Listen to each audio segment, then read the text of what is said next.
Hello નમસ્કાર વિદ્યાર્થી મિત્રો, દરેકનું હાર્દિક સ્વાગત છે. મિત્રો ધોરણ 7 વિષય ગુજરાતી પાઠ નંબર 2 ગુપ્તધન. મિત્રો સ્વાધ્યાય પોથીનું સંપૂર્ણ સોલ્યુશન કરીશું.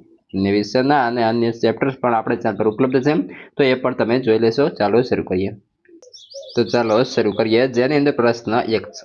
પ્રશ્ન 1 ની અંદર આપેલા શબ્દના સરખા અર્થવાળા શબ્દો લખો. જેમાં પહેલું જોઈએ વૈભવ, તો મિત્રો આવશે ઐશ્વર્ય. ત્યારબાદ બીજા નંબર છે કંજૂસ, તો આવશે લોભી. થોડું તો અલ્પ. સજા તો દંડ. ત્યારબાદ પવન તો હવા, અને તકલીફ તો દુઃખ. ત્યારબાદ આગળ જોઈએ, જેની અંદર પ્રશ્ન 2 ની અંદર પૂછે છે નીચે આપેલા શબ્દના વિરુદ્ધાર્થી શબ્દો લખવાના છે. તેની અંદર પેલું છે ગરીબ, તો આવશે મિત્રો અમીર. બીજા નંબરે બોદો, તો આવશે હોશિયાર. તિરસ્કાર તો સ્વીકાર. કીર્તિ તો કલંક. નિંદા તો વખાણ, અને નફરત તો પ્રેમ થશે. પ્રશ્ન 3 આપેલા શબ્દ સમૂહ માટે એક શબ્દ લખો. પહેલો છે મિત્રો મચ્છર કરડવાથી ફેલાતો એક રોગ, તો આવશે મેલેરિયા. જેને માપી ન શકાય તેવું, તો અમાપ. પાળી ન શકાય તેવું, તો અકળ. સેવાના ભાવ સાથે જોડાયેલું, તો મિશનરી. અને કોઈને જાણે તેવી રીતે કરેલું દાન, તો આવશે ગુપ્તદાન. જોઈએ પ્રશ્ન 4 આપેલા રૂઢિપ્રયોગોનો અર્થ લખો. જેની અંદર આવશે નિશાસા નાખવા, તો નિરાશાને કારણે લાંબો શ્વાસ લેવો. રોષે ભરાવવું, તો આવશે ગુસ્સે થવું. વાત દિલમાં વસવી, તો યાદ રહી જવું. પગે પડવું, વિનંતી કરવી અથવા માફી માંગવી. અને મન મનાવી લેવું, તો પરાણે મનને સમજાવી લેવું.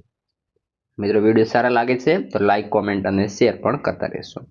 પ્રશ્ન 5 આપેલા વાક્યો કોણ બોલે છે તે એકમના આધારે આપણે લખવાનું રહેશે. પેલું છે હું દર્દીની સેવા કરવા આવ્યો છું, તો મિત્રો આવશે ડોક્ટર. ચોમાસામાં નદીનું પાણી આવતું હોય તો લોકો ક્યાં જાય, તો આવશે ડોક્ટર. આજુબાજુના લોકો ગરીબાઈમાં સડતા હોય ત્યાં હું કઈ રીતે મોજ શોખ કરી શકું, તો આવશે શેઠ.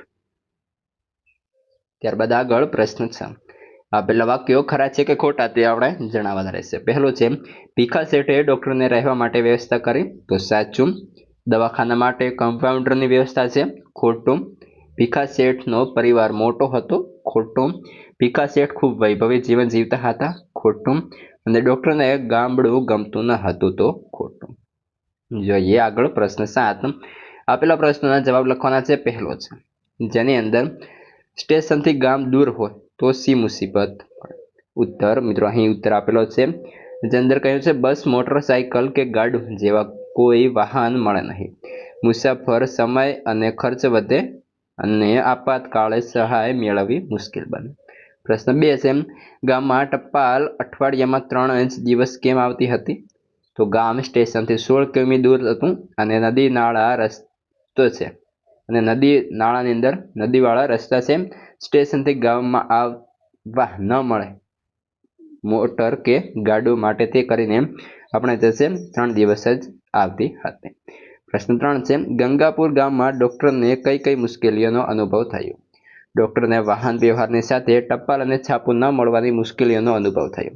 સાથે રહેવાની અને દવાખાનાના મકાન માટેની અગવડતા પડી. ત્યારબાદ પ્રશ્ન 4 ગામમાં દર વર્ષે કયો રોગ ફેલાતો, શા માટે.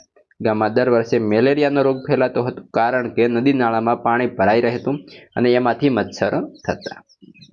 જોઈએ પ્રશ્ન 5 જમણા હાથે દાન આપો, તો ડાબા હાથે પણ ન જાણ. વિધાન અર્થ લખો. તો કે દેખાવાટ વગર ગુપ્ત રીતે અને સ્વાર્થ ભાવથી દાન કરવું. આગળ જોઈએ પ્રશ્ન 8 નીચેના પ્રશ્નના ઉત્તર સવિસ્તર લખો. પ્રશ્ન 1 તમારી પાસે 1 લાખ રૂપિયા હોય તો તમે શું કરશો. જો મારી પાસે 1 લાખ રૂપિયા હોય તો હું તેનો ઉપયોગ જરૂરમંદોને મદદ કરવા માટે કરું. હું ગરીબ બાળકો માટે પુસ્તકો, કપડાં અને શિક્ષણ સાધનો ખરીદી આપું. વૃદ્ધાશ્રમ જઈને વૃદ્ધોની જરૂરિયાત માટે દાન આપું, અને અનાથ આશ્રમમાં બાળકો માટેની ભોજનની વ્યવસ્થા કરાવું. પ્રશ્ન 2 ડોક્ટરને પસ્તાવો શા માટે થયો હતો.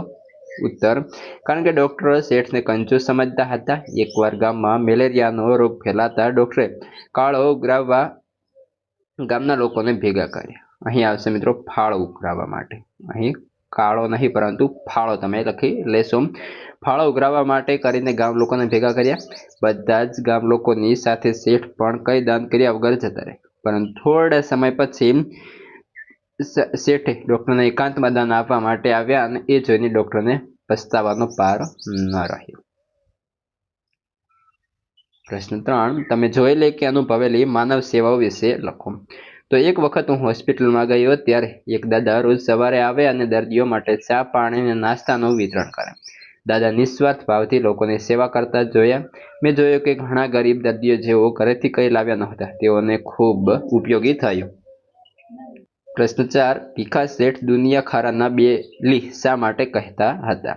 તો ભીખા શેઠ પોતાના ઘરે આવતા શુભ પ્રસંગે જે કાંઈ ખર્ચવા થવાનું હોય તેટલા પૈસા જુદા મૂકતા અને તેમાં એટલા બીજા પૈસા ઉમેરી ગરીબોને મદદ કરતા. ભીખા શેઠ માનતા કે જે વર્ષો છે એનો હું માલિક નથી, પણ રખેવાળ છું.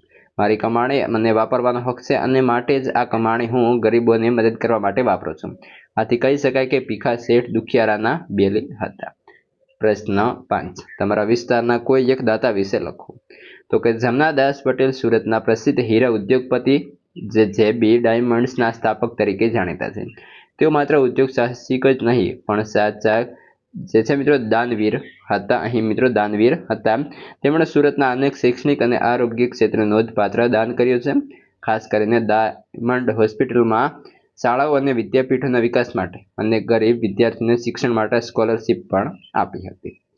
પ્રશ્ન 9, આપેલા વિવિધ દાન વિશે લખો. જેમાં પહેલો આવશે નેત્રદાન. તો નેત્રદાન એ સર્વોચ્ચતમ દાનમાંનું એક છે. જે વ્યક્તિ મોત પછી પોતાની આંખો દાન કરે છે તેની આંખોમાં 2 અંધ વ્યક્તિઓને પ્રકાશ મળે છે. એ રીતે મૃત્યુ પછી પણ કોઈનું જીવન પ્રકાશમય બને છે. બીજા નંબરે છે રક્તદાન. રક્તદાન એ જરૂરિયાતમંદ વ્યક્તિનું જીવન બચાવવાનું શ્રેષ્ઠ કાર્ય છે.